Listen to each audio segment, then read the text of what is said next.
Good evening, everybody. We're just getting off the Dollywood Express. I'm Beth Haynes. And I'm Russell Biven. That's a ride right there. Hard to believe it has been 30 years since Dollywood first opened its doors. It's been great to come here over the years with friends and family to kind of see how Dollywood has grown and also to watch people from all over the world come here and enjoy it. That's right. And you know, this 110-ton coal-fired train is one of Dollywood's signatures. You just come to Dollywood and not take a ride. And that's the way it should be, because this train is really where it all began. Yeah, and Jim Matheny dug into the archives to take a look at Dollywood through the years. From the time we opened to now, it's a much bigger thing.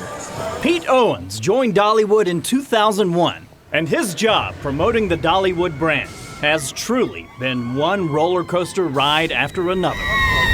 Wilderness Pass, which starts on one end with Thunderhead and ends on the other end with Wild Eagle, wasn't here. All of those coasters really has changed the landscape of the park.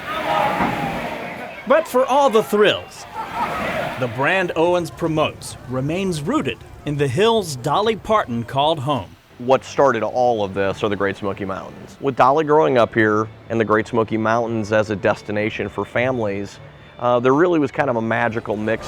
But before there were theme parks and statues,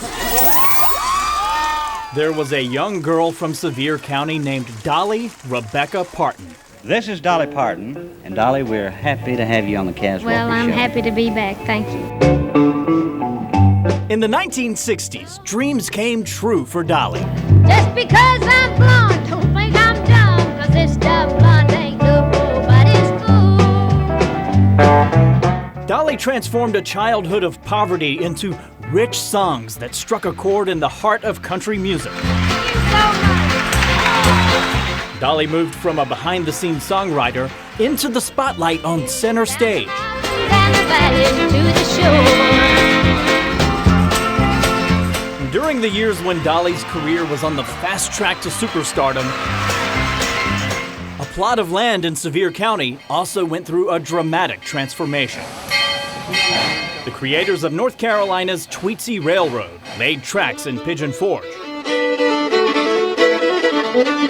Started in the 50s, something called Rebel Railroad. They laid our railroad tracks then. They had a train show that was Civil War themed.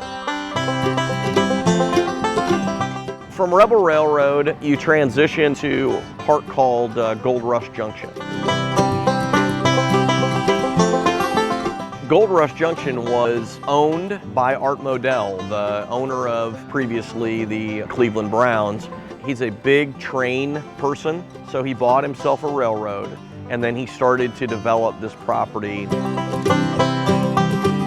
The mid-1970s, Jack and Pete Hershend, who owned Silver Dollar City in Branson, Missouri, were looking for a place to expand. So they purchased the park from Art Modell, and they started what became Silver Dollar City, Tennessee. Pretty successful business, but this lady, Dolly Parton, who was from here, was pretty famous around that time period. It's just a little bitty pissant country place, nothing much to see. A couple of big movies, including 9 to 5. Something wrong?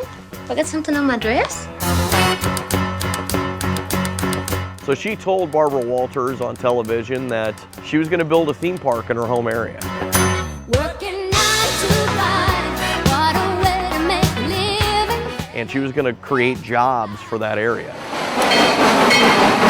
The folks here at Silver Dollar City heard that and thought, well, what are we going to do?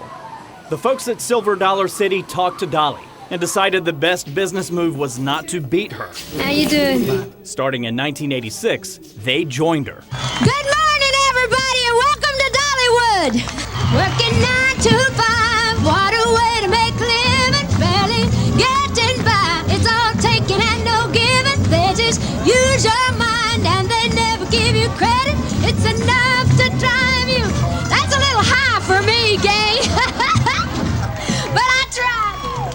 What's in a name? Well, when the name is Dolly, it means immediately doubling the previous year's attendance. Oh boy!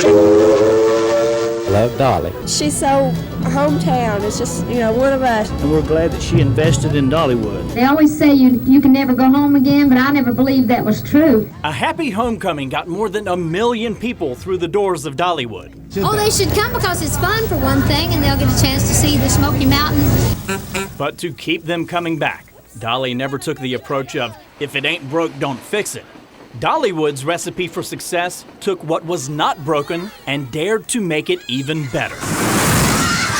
It's a lot more fun because they have a lot more stuff. They have new rides. It's better this year. Come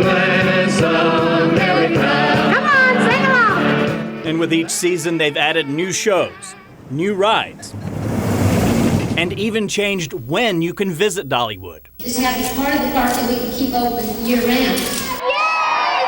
The theme park grew into a holiday hit, capitalizing on Christmas and Dollywood lights. And as Dollywood soared, so did Pigeon Forge. I mean, if you were to have driven down the Parkway in 1985, there were some mom and pop hotels, but not a whole lot in the Pigeon Forge Strip. Since '86, things have really, really grown. Dollywood has been a catalyst for all 30 years to grow Pigeon Forge. My dreams are just about to come true. And Dolly is still dreaming with new resorts and rides.